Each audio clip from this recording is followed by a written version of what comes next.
Actually मी व्यावसायिक आहे, पण जेव्हा सरांचा मी भांडसगृह ला कार्यक्रम बघितला होता, अच्छा, स्पीड मध्ये हा, तेव्हा सनेज बद्दल पण जास्त माहिती नव्हती मला. पण त्या कार्यक्रमाला जेव्हा मी आलो, सरांचे जेव्हा विचार ऐकले, तर तेव्हा खरंच माझ्या इतका असा बदल झाला. आणि असं बघितलं की असा कार्यक्रम आपण कुठेही बघितला नाही. म्हणजे काय बदल असं झालं पण सरांना पण अगोदर याच्या अगोदर मी कधी बघितलेलं नव्हतं, आणि पहिलेच त्या कार्यक्रमात बघितलं.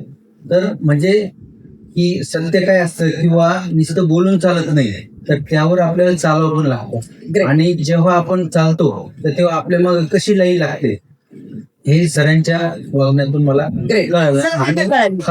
आणि तेव्हा मी लगेच सनीला जॉईन झालो. वा, सरांचे विचार ऐकले आणि नमस्कार मॅडम. मी जेव्हा म्हणजे सनीला लाईन झाली तर 5-6 महिन्यापासून, तेव्हापासून मी म्हणजे दररोज स्वयंपाक करताना, भांडे घासताना, म्हणजे प्रत्येक काम करताना सरांचे व्हिडिओ कंटिन्यू युट्यूबवरचे मी ऐकत राहते. आणि जे म्हणजे लाईफ मध्ये ज्या घडलाय घडामोडी किंवा जे नाराज झालेले आहे किंवा त्याला कसं माफ करायचं आणि सरेंडर कसं व्हायचं, काल पण सरांनी ते मेडिटेशनच्या स्वरूपात जे सांगितलं ते मी त्यांचं अनुकरण करते. वा वा वा, ग्रेट.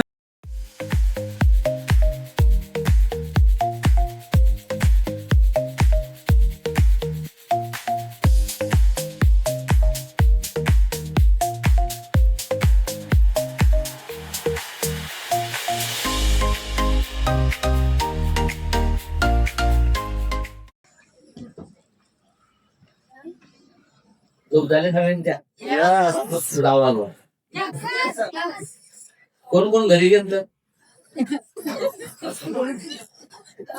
त्यांच्याकडे पैसे देतो. पण तुम्हाला गरजच नाही, तुम्ही घरीच राहा, घरीच मारा. हो, काही लोक कोणाला सोडीतच नाही. काही लोकांना उशी पण त्याच बॅगिंगची लागते. उशी बद्दल माना उशी जर लागू आहे, तीच उशी पाहिजे ते भांडण होतात. बाई उशी दे किती लागू. म्हणजे मन किती आसक्त होतं, मन किती अटॅच होतं गोष्टीला. समजते तुम्हाला? आयुष्यामध्ये देवाने जसे कार्य केले तसं कार्य करण्यासाठी ऍटलिस्ट 1-2 टक्का जरी तुम्ही इन्स्पायर झाले तर या जगाला फार मोठं डाव होऊ शकतं. नेक्स्ट, मग या दुःखपूर्ण त्या जगात काही उपाय आहे का? तर मग यासाठी मनुष्य जीवन आहे, याच्यासाठी काय केलं पाहिजे? ब्रह्म जिज्ञासा. ब्रह्म जिज्ञासा. हा, मग ती ब्रह्म जिज्ञासा मध्ये काय येतं? मी कोण, भगवान कोण, मृत्यूनंतर काय होते, मला दुःख का होते, जीवनाचा उद्देश काय, हे का सांगितले? आज या का सांगितलंय? आपण दुःखपूर्ण तणाव जगात आहोत. मग याच्यावर काही उपाय आहे का? तर उपाय आहे जिज्ञासा. जिज्ञासा कशाची केली पाहिजे? याची. पण आता आपली जिज्ञासा कशी आहे?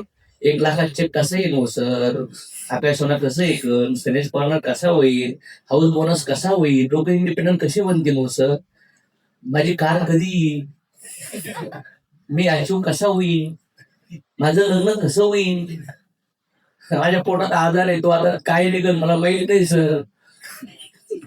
Right wrong? ते पण केलं पाहिजे. पण आयुष्यामध्ये हे इम्पॉर्टंट आहे. आपल्या आयुष्यामध्ये मला असंच नवरा का, अशीच बोर का, अशीच बायको का, मला असं शरीर का, कधी होत असं माणसाला. तर का? तर शेजारचा विचारा, डुबी तर नाही आली तुला, बरोबर? शेजारच्या जागा आहे का? शेजारचा माणूस जर तुमचा डुकली पिकली आळीश राहिला असेल तर तुमचं लई मोठं पाप आहे बाबा. त्याला मला श्रीमंत आणि हे असे साहेब, मागच्या जरी मी काही आमदार खासदार असते म्हणतो लय मजा केली होती.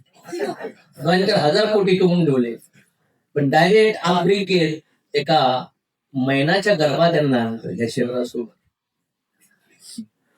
आणि याला 10-12 भावंडे आणि खायला वगैरे अनेक खेकडे आहेत ना. लोक नाही येत.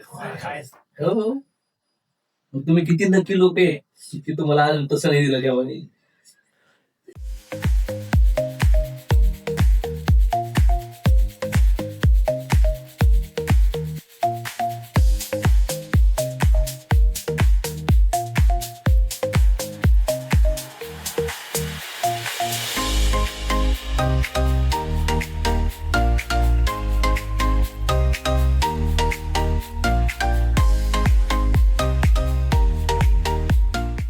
छायाची मैत्रीण काय म्हणते, कसला प्रोग्राम आहे, काय प्रोडक्ट घ्यायचे का?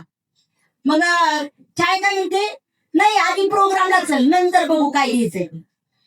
ती म्हणजे मग जाऊ दे ना, आताच सांग की किती पैसे भरावे लागतात. मग ती म्हणते जास्त काही नाही भरावं लागत, 5,000 भरावं लागतात, पण चल ना प्रोग्रामला. म्हणजे काय, इन्व्हिटेशन मध्येच एवढ्या चुका झाल्या. मग 5 व्यक्तीला वेगवेगळ्या पद्धतीने इन्व्हिटेशन दिलं आणि लोकांनी कारण दिली. काय दिली कारण? मला जॉबला अचानक बोलवले, एमर्जन्सी आली, एक जणांना हॉस्पिटलला बघायला जायचंय, हे खूप महत्वाचं काम आलं. असं एक महत्वाचं काम आलं की एक मुलगी बघायला जायचं होतं.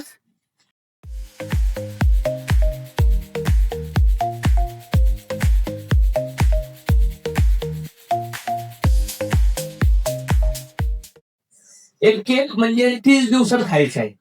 म्हणजे त्याचे 4 तुकडे करायचे आणि एक तुकडा रोज एक दिवस खायचे. समजते? जर तुम्हाला कळलं मला 10,000, 25,000, 50,000, 1,00,000 कमवायचं आहे, तर एका महिन्यात कमवायचं आहे, तर मग त्याच्यासाठी मला किती पीव्ही करावं लागतील, त्याच्यासाठी मला किती जॉईनिंग करावं लागतील, किती लोकांना प्लॅन द्यावा लागतील किंवा किती लोकांना प्रोडक्ट विकावं लागतील. बरोबर आहे? कोणाचाही मन दुखवू नये का, कोणाचाही मन दुखू नका, दुसऱ्याच्या दुसऱ्याच्या जोडीदाराशी कोणतेही संबंध ठेवू नका. हा. कारण की स्त्री आणि पुरुष इथं आपण एकमेकाला आदर दिले पाहिजे. राईट और रॉंग?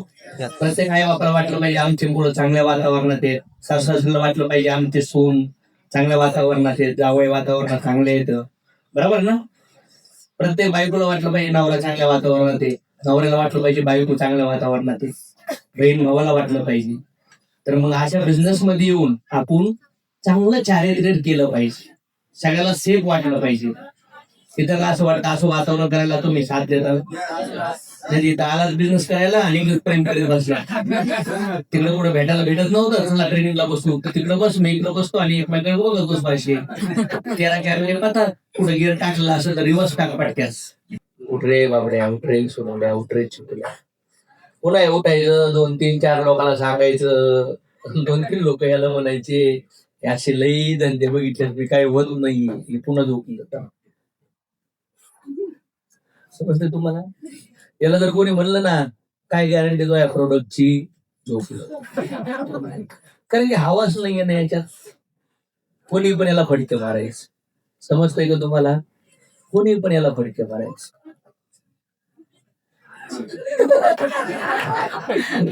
कोणी पण काय करतं याला फटके मारायचे. कोणी जर म्हणलं नाही याला इंटरेस्ट नाही, हे नाही, ते नाही, हे झोपून जात बंद सनेच. Right or wrong? कोणी जर याला असं बोललं ना काय फिरते इकडं तिकडं, काय असं काय होत नसतं, तो लग्न बिग्न व्हायचं नाही, झोपली बिचारी.